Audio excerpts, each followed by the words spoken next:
ओम नमो भगवते वासुदेवाय. परीक्षितांनी जो शुकमहामुनींना प्रश्न विचारला तो ऐकल्यानंतर शुकदेव म्हणाले की बरोबर आहे, तू म्हणतोस ते अगदी योग्य आहे, बरोबर आहे, त्याच्यात चूक काहीच नाहीये. कारण जेव्हा अणिमा गरिमादी अष्टसिद्धी प्राप्त होतात तेव्हा सामान्य माणसं ज्ञानाची प्राप्ती झाली आहे ती रागद्वेषांमध्ये अडकतात आणि मग त्याच्यातून नाना प्रकारचे दुःख भोगायला लागतात. पण ऋषभदेवांसारखी मंडळी जी आहेत ती ह्या सिद्धींमध्ये अडकत नाही, त्यांचा वापर करत नाहीत. कारण ते अत्यंत वरच्या अवस्थेत पोहोचलेले आहेत. पण तरी सुद्धा सुखदेव सांगतायत की एखादा चतुर आणि हुशार असा व्यास पारधी ज्याप्रमाणे आपण पकडलेल्या शिकारीवर विसंबून राहत नाही, तो त्यांना कधी मोकळं सोडत नाही, तो बांधूनच ठेवतो, आपल्या हातात पकडून ठेवतो. त्याचप्रमाणे जरी ह्या अष्टसिद्धी प्राप्त झाल्या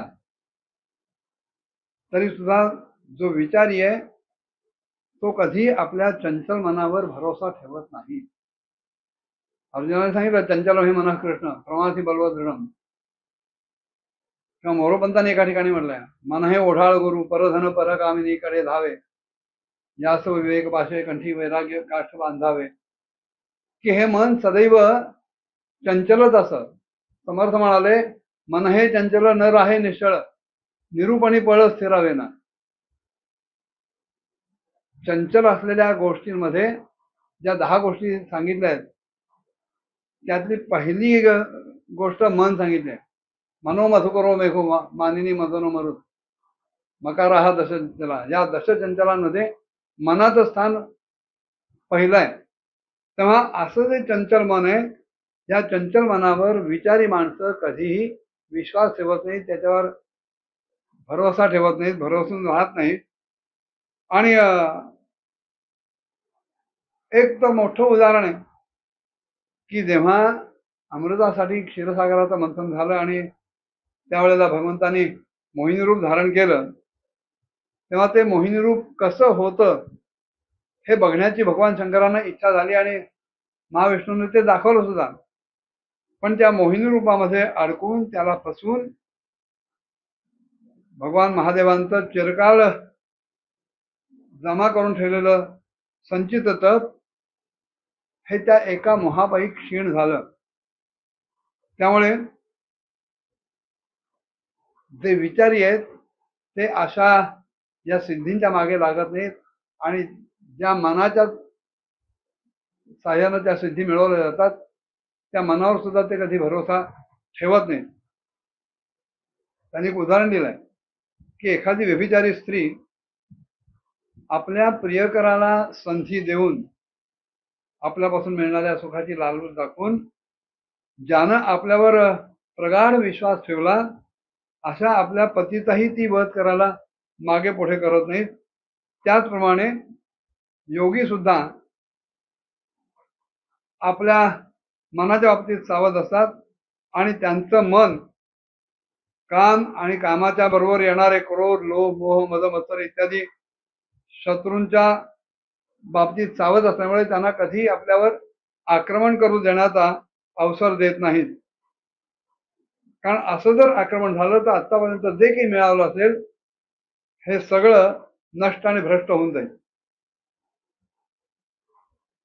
कारण काम क्रोध लोभ मद मोह मत्सर इत्यादी जे काही शत्रू आहेत आणि नानाविध कर्मांपासून जी बंधनं प्राप्त होतात या सगळ्याचं मूळ जर काही असेल तर हे मन आहे. आणि म्हणून ह्या मनाचा कोणीही बुद्धिमान मनुष्य विचारी मनुष्य चतुर मनुष्य विश्वास धरत नाही. आणि म्हणून भगवान ऋषभदेव जरी इंद्राजी सगळ्या लोकपालांना भूषण स्वरूप होते तरी सुद्धा ते कधीही जड पुरुषांच्या प्रमाणे आपलं मूळ स्वरूप दाखवत नसत. उलट अवधूत रूप धारण करून विविध वेश भाषा आणि आचरण या साह्यानं आपलं जे ईश्वरीय स्वरूप होतं, जे आत्मस्वरूप होतं, ते कायम झाकलेलं ठेवायचे. शेवटी योगी लोकांना आपला देहत्याग कसा करावा ह्याचं प्रशिक्षण देण्याच्या हेतूनं त्यांनी आता आपलं शरीर सोडावं अशी इच्छा धारण केली आणि आपल्या अंतःकरणामध्ये अभेद रूपानं असलेल्या परब्रह्म परमात्म्याला अभिन्न रूपानं जाणत बघत आपल्या सगळ्या वासनांचा मागोवा सोडून ह्या लिंगदेहाचा जो अभिमान होता त्याच्यापासून सुद्धा ते मुक्त झाले आणि अशा प्रकारे लिंगदेहाच्या अभिमानापासून सुटका करून घेतल्यानंतर त्यांचं शरीर योगमायाच्या वासनेनं केवळ अभिमानाचा आभास एवढ्यापुरतंच ते आश्रयस्थान ठरलं आणि इकडे तिकडे हिंडत राहिलं.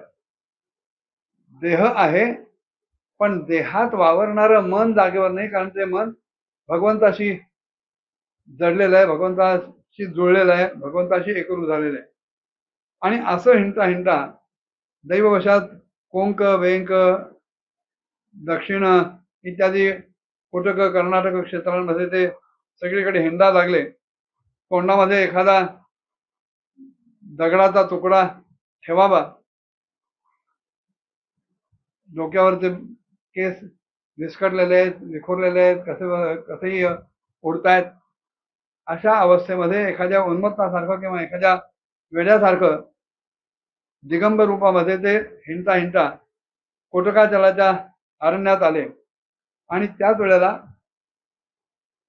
एका झंझावाताच्या मुळं तिथल्या बांबूंमध्ये घर्षण होऊन जो प्रबळ दावाग्नी असा भडकला, त्या दावाग्नीच्या ज्वाळांमध्ये ते सगळं वन तर भस्मसात झालंच, पण त्याच्याबरोबर देवांचं शरीर सुद्धा भस्मसात झालं. पुढे काय झालं पुढच्या भागात बघूया. ओम नमो भगवते वासुदेवाय.